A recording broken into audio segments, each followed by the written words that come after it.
Olá, meus queridos, como vocês estão? Uma ótima manhã para vocês. Já estou sentindo falta, lamento muitíssimo não poder estar presencialmente com vocês, e nem de uma forma síncrona, né? Mas em breve a gente vai estar junto, se Deus quiser. Já estamos desobrigados da máscara, né? Então tá ótimo. Então vamos lá para a segunda parte da nossa aula de hoje.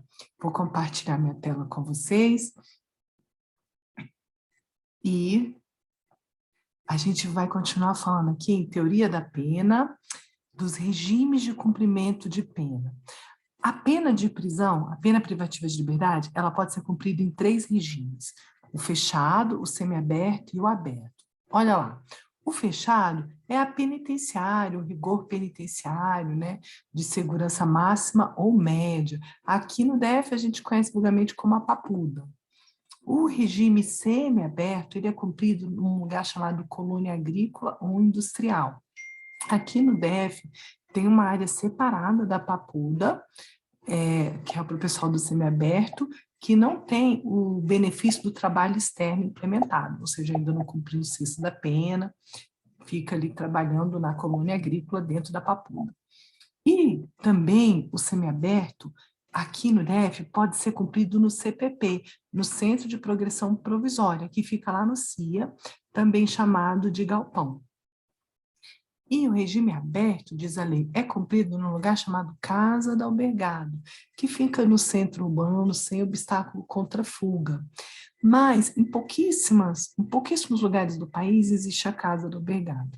Aqui no DF mesmo não existe. E o regime aberto tem sido cumprido no domicílio do apenado. Então vamos ver o que diz a lei sobre esses regimes? Olha lá. Artigo 33, parágrafo 1º. Considera-se regime fechado a execução da pena em estabelecimento de segurança máxima ou média, a nossa papuda. Regime semiaberto, a execução da pena em colônia agrícola, industrial ou estabelecimento similar. Então, lá na papuda, tem uma área separada, não fica junto o pessoal do fechado e do semiaberto. E eles trabalham lá, então é semelhante, é similar a uma colônia agrícola. Tudo bem? E o regime aberto, a execução da pena em casa do albergado, que é esse lugar, não se confunda, não confunda com os albergues. Os albergues da juventude, que a gente ouviu falar, esses são para o pessoal para hospedagem, né, como hostel, ou então os albergues para acolher a população de rua, não tem nada a ver com a prática de delito. Então, casa do albergado não tem nada a ver com albergue. A casa do albergado, aqui no DF não existe, então, como eu falei, tem sido na residência, que eles entendem que é o estabelecimento adequado a esse regime aberto. Tudo bem? E quando é que vai para o fechado, para o semiaberto ou para o aberto? Olha só, para o fechado é quem foi condenado a uma pena maior que 8 anos. Tudo bem? Para o semiaberto é uma pena entre 4 e 8 anos. E que o agente não seja reincidente. E o abertão é uma pena igual ou inferior a 4 anos, não reincidente também. Então, vamos lá? Olha o esqueminha que eu fiz para você. Fechado, quem tem uma pena maior que 8 anos. Semiaberta, a pena entre 4 e 8 anos. E aberta, a pena menor ou igual a 4. Se for reincidente, vai para o regime fechado. Se não for reincidente, pode ir para o semiaberto ou aberto. Então, pela lei, todos os reincidentes teriam que ir para qual? Para o fechado, tudo bem? Então, olha o que diz o artigo 33, parágrafo 2º. As penas privativas de liberdade deverão ser executadas de forma progressiva, segundo o mérito do condenado, observados os seguintes critérios. Então, olha só, vai progredindo do fechado para o semiaberto para o aberto, tudo bem? Segundo ele merecer. Ele tem que ter bom comportamento, etc. Ressalvadas as hipóteses de transferência a regime mais rigoroso, quer dizer, a regressão. Se ele não cumprir as regras do aberto, do semiaberto, por exemplo, ele pode regredir para o fechado. Tudo bem? Então, o sistema é progressivo, mas é possível, sim, há a possibilidade de regressão. E o juiz, quando você for juiz, para você determinar o regime inicial que a pessoa vai começar a cumprir pena, você vai olhar esses critérios e também os do artigo 59. Então, olha só, vamos supor que você vai dar uma pena para alguém, você deu uma pena para o acusado de 6 anos. Qual regime que ele vai começar a cumprir pena? O regime inicial, 6 anos. Olhando essa tabelinha aí do 33, 6 anos seria o semiaberto, tudo bem? Mas você pode olhar aqui, ó, o artigo 59 e falar, rapaz, você está muito perigoso, você vai para o fechado. Pode. Esses critérios, então, do 33, eles não são absolutos, eles são um norte para você, juiz, mas não são absolutos, tudo bem? Então, olha só, você vai olhar também, na hora de fixar o regime inicial, a culpabilidade do agente, os antecedentes dele, conduta social, personalidade, todos esses critérios aqui do 59. Então, para você determinar qual regime que ele vai começar a cumprir, você vai olhar a tabelinha do 33, mas olhar também o 59, tá certo? Então, vamos que vamos. Olha só, pela lei, se você olhar o reincidente, olha só esse aqui, essa tabela do 33. O reincidente, ele vai para qual regime? Olha lá, o reincidente só pode ir para o fechado, sabe por quê?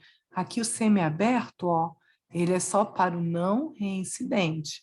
E o aberto aqui também é só para o não reincidente. Então, de acordo com o rigor da letra do Código Penal, o reincidente só pode ir para o fechado.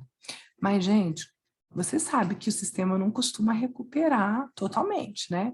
Que o índice de reincidência é muito grande, que as pessoas voltam para o sistema e estima-se que seja por volta de 70%. Se todo reincidente for para o fechado explode.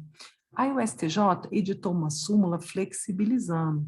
O STJ falou assim, ó, é o seguinte, súmula 269, para os reincidentes que tiverem uma pena igual ou menor a 4 anos. Peraí, deixa eu perguntar, se fosse só pela pena, igual ou menor a 4 anos, qual seria o regime dele? Menor que 4 anos, regime aberto.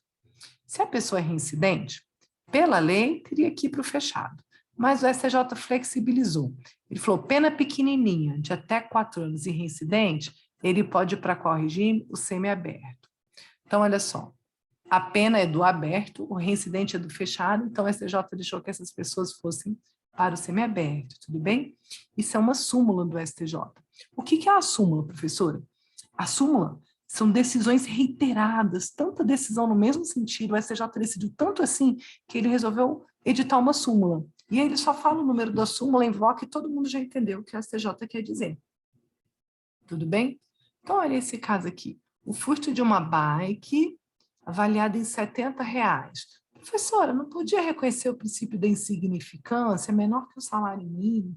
Isso não seria insignificante, não? Aliás, menor que 10% de um salário mínimo, né? O salário mínimo é 1.212, 10%, 121. R$70 não podia reconhecer insignificância? Até podia, mas o problema é que ele é reincidente, ele fica praticando furto atrás de furto. O Supremo não deixa reconhecer a insignificância para o reincidente, tudo bem? Reincidente específico, o que quer dizer isso, professor? Específico. Reincidente no crime de furto, especificamente nesse crime. Então, ele fica praticando furto, furto, furto. E aí, como deu uma peninha para ele menor que 4 anos, ele é reincidente. Que regime que ele foi? Semiaberto, tudo bem? Semiaberto para ele aí, é o que a STJ entendeu, ó, regime inicial semiaberto, invocando a súmula 269, tudo bem? Então, quando você for juiz, por favor, não com essa cara de mal, assim, de bravo, né? Que você vai levar em conta para fixar o regime que a pessoa vai começar a cumprir pena? A tabelinha do 33 mais o 59, tudo bem? Se você quiser colocar, vamos supor que ele pegou 5 anos, 6 anos, 7 anos, que dava no semiaberto, se você quiser colocar no fechado, pode? Pode, mas esse tem que fundamentar, tudo bem? Então, olha lá. Regime inicial mais severo, julgado do STJ. A existência de uma circunstância judicial desfavorável, quer dizer, aquela circunstância lá do 59, um daqueles quesitos ali, ó, autoriza colocar um regime mais severo, tudo bem? Então, ó, se esse 59 for desfavorável a ele aqui, pode colocar um regime mais grave que o da tabelinha, tudo bem? Então, vamos que vamos. Olha só, embora o réu tenha sido condenado a uma pena menor que 4 anos, menor que 4 anos, qual seria? Aberto. verifica-se a existência de circunstâncias judiciais desfavoráveis. Professor, o que são as circunstâncias desfavoráveis? As circunstâncias judiciais são aquelas do 59, aqueles critérios que o juiz vê. Com a pena base fixada acima do mínimo legal, que autoriza a aplicação do regime semiaberto, um regime mais gravoso. A pena, em tese, daria no aberto, é menor que 4 anos, mas ele não estava merecendo muito, não. O 59 estava desfavorável a ele, então ele foi para o semiaberto. Tudo bem? Mas, para colocar esse regime mais rigoroso, você pode, mas lembra que eu falei? Você tem que fundamentar. E fundamentar com elementos do caso concreto. Fala assim, esse réu em questão, ele é perigoso, ele é audacioso, ele pratica o crime de uma forma mais reprovável, por exemplo. Você não pode colocar no regime mais grave com base na sua opinião sobre o crime, assim, falar, crime de roubo é muito grave, tem que ficar tudo no fechado, por exemplo. Não dá. Olha que o Supremo, o STF, uma súmula, ele decidiu, a súmula 718. A sua opinião, juiz, a opinião do julgador, sobre a gravidade em abstrato do crime, ou seja, sobre o crime, assim, hipoteticamente, homicídio, estupro, roubo, né? Não é uma motivação idônea, quer dizer, suficiente para você impor um regime mais severo do que o permitido segundo a pena aplicada. Então, vamos supor, a pena dele ficou em 3 anos. Em 3 anos, qual é o regime, de acordo com a lei? Aberto, que é menor que 4 anos, tudo bem? Você pode botar o semiaberto? Pode, mais grave. Para fazer isso, tem que fazer o quê? Que eu te falei? Fundamentar. Pode fundamentar só na sua opinião sobre a gravidade do crime, sim, abstratamente considerando? Não, isso não é motivação suficiente. Você tem que fundamentar em elementos do caso concreto, tudo bem? Olha outra súmula aqui, gêmea, que fala uma coisa muito parecida, súmula 719, também do Supremo. Ela fala assim, a imposição de um regime de cumprimento mais severo que a pena aplicada permitir exige o quê? Motivação idônea. Então, você tem que motivar, você tem que fundamentar. Tudo bem? É isso que a súmula fala. Essas súmulas, eu falei que elas são de quem? Do Supremo. Mas o STJ tem uma súmula bem parecida, a súmula 440. Então, eu falei das súmulas 718 e 719 do Supremo e as súmulas 440 do STJ. Súmulas, meus amigos, é a jurisprudência, é o estudo das decisões dos tribunais, como eles aplicam a lei. Vocês vão ver que na nossa matéria, a lei diz uma coisa e a jurisprudência costuma modernizar essa lei, aperfeiçoar, adaptá-la para os tempos atuais, tudo bem? Olha o que o STJ diz na súmula 440. Se você, juiz, fixou a pena base do mínimo legal, ou seja, deu pena mínima para ele, como é que você vai botar um regime mais gravoso do que o cabível, com base apenas na gravidade abstrata do delito? Como é que você dá pena mínima e põe no regime mais grave? Não pode. Se você deu a pena mínima, tem que dar o regime correspondente, tudo bem? Você pode botar num regime mais gravoso? De novo, a mesma pergunta. Pode, mas para isso você tem que fundamentar. Basta fundamentar aqui, na gravidade abstrata do crime? Não. Você tem que colocar em elementos do caso concreto e não na gravidade abstrata do crime. Tudo bem? Então, vamos que vamos. Olha que curiosidade. Na lei de lavagem de dinheiro, você pode colocar regime aberto ou semiaberto para condenações maiores que 4 anos. Opa, maior que 4 anos e pode botar no aberto, professor? Segundo a lei de lavagem, sim. E mesmo que o acusado seja reincidente. Opa, a gente não viu que no Código Penal o reincidente vai para o fechado? Na lei de lavagem, pode, lavagem de dinheiro, olha a foto da lavagem de dinheiro aí, lavagem, já pensou? Então, olha só, a lei de lavagem de dinheiro, a lei 9613, ela fala assim, a pena pode ser reduzida e ser cumprida em regime aberto ou semiaberto. E o juiz pode ainda o quê? Deixar de aplicar a pena, dar o perdão judicial, ou substituí-la a qualquer tempo. Então, vejam como a lei ela é muito leniente, ela é muito assim, benéfica para esse tipo de crime, o crime do colarinho branco. Tudo bem?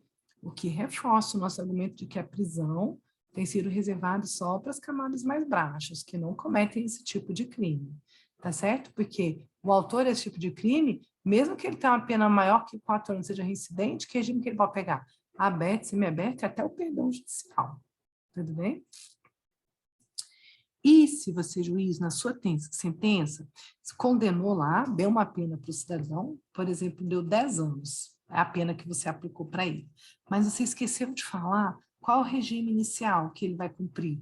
Você foi omisso na sentença, você não falou, pode ir lá cumprir agora em tal lugar, você não falou. Qual vai ser o regime dele? Muito fácil essa pergunta, né? Vai ser o regime da tabelinha do 33, aquele de acordo com a pena aplicada. Se aplicou 10 anos, meus amigos, 10 anos é que regime? Aberto, semiaberto ou fechado? Fechado, fechado é maior que 8. Então, mesmo que você não fala nada na sua sentença, que você tenha se esquecido de falar onde que ele vai começar a cumprir, a gente já sabe. Se você não falou nada, é o regime da lei, é o da tabelinha, tá bom?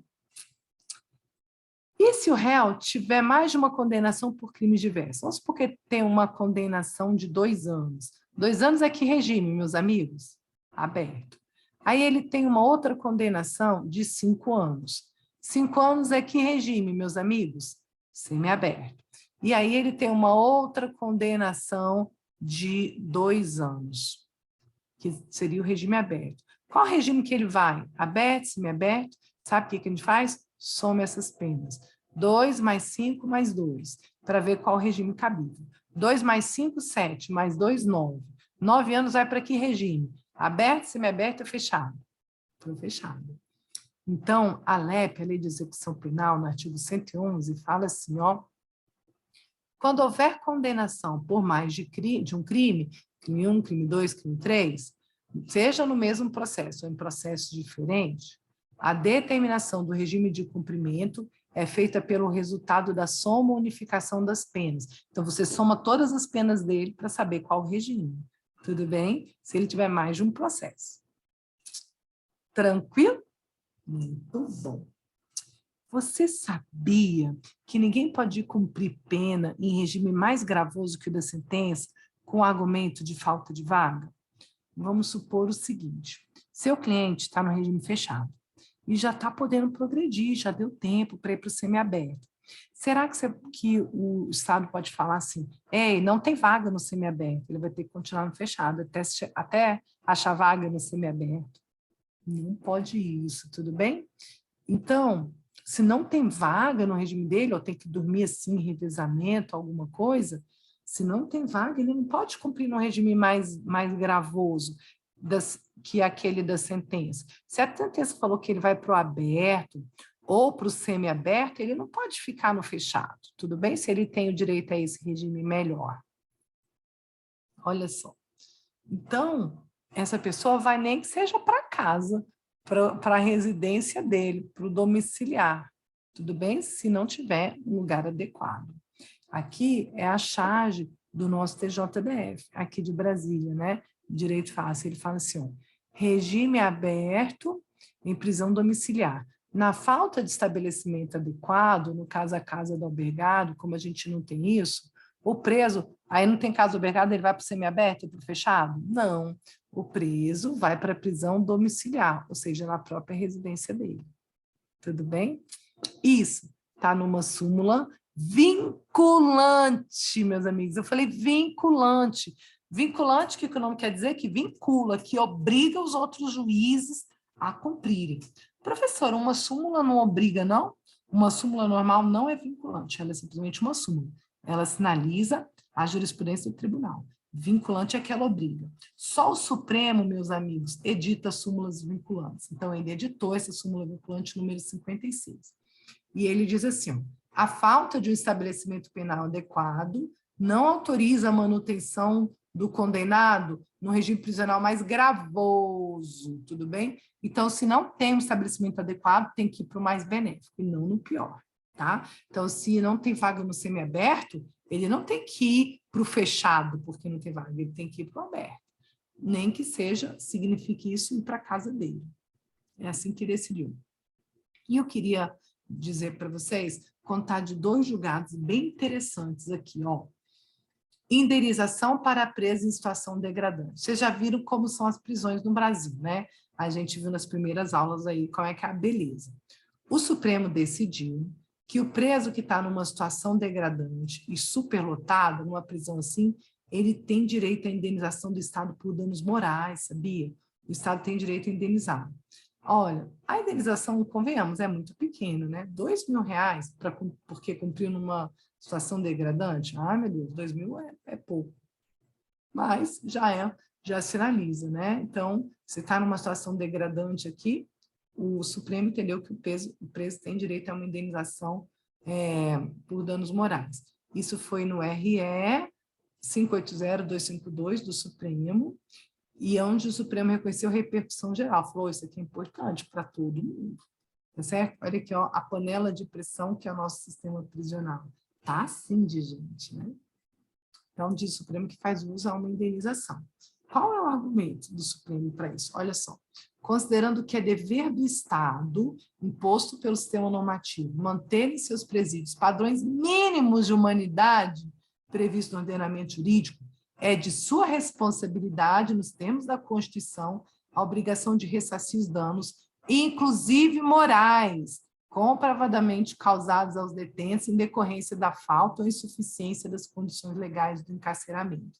Então, o Supremo decidiu que há um direito sem indenização por danos morais por conta da superlotação. Tudo bem? E agora tem uma decisão interessante de 2021, essa é do STJ, é outro tribunal. O Supremo é a nossa Corte Constitucional e o STJ é o Tribunal Processual, né? Mais matéria processual. Olha o que o STJ decidiu. Um ministro mandou contar em dobro todo o período de pena cumprido em situação degradante. O Supremo reconheceu que tem direito à indenização. O STJ falou para contar em dobro. Olha só, então se ele cumprir um dia, equivale a 2, porque está em situação degradante. Ó, com base em determinação da Corte Interamericana de Direitos Humanos, a Corte é do sistema aqui da OEA, tá certo? Ela integra o sistema aqui da OEA. O ministro Reinaldo Soares da Fonseca concedeu um habeas corpus para que seja contado em dobro todo o período que o homem esteve preso nesse Instituto Penal Plácido de Sacavalo, no Complexo Penitenciário de Bangu, no Rio de Janeiro. Então, ele reconheceu o direito a contar em dobro. Olha só que interessante, né? Então, essa unidade foi alvo de diversas pressões realizadas pela Corte.